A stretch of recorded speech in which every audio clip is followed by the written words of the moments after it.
भी फातिमा है, मैं कोयटा की रहने वाली हूँ और मैं आज उड़क एंजॉय करने आई हूँ बर्फबारी में। ये मेरी फर्स्ट स्नोफॉल है।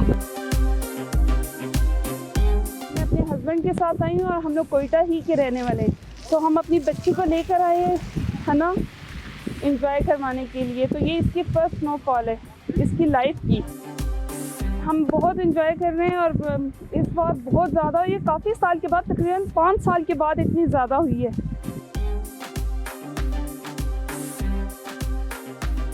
हम कराची से आए हैं और हम कोयटा आए ताकि हम देखें कि यहाँ का मौसम, और यहाँ हना झील जब हम आए तो हमने देखा ये बहुत खुशनुमा था। हमने यहाँ पर बहुत एंजॉय किया। हम ख़ास तौर पर यहाँ पर फैमिली के साथ बर्फ़बारी देखने आए हैं। बहुत खुशनुमा नज़ारे देखने को मिले हैं, बहुत एंजॉय किया हमने यहाँ पर।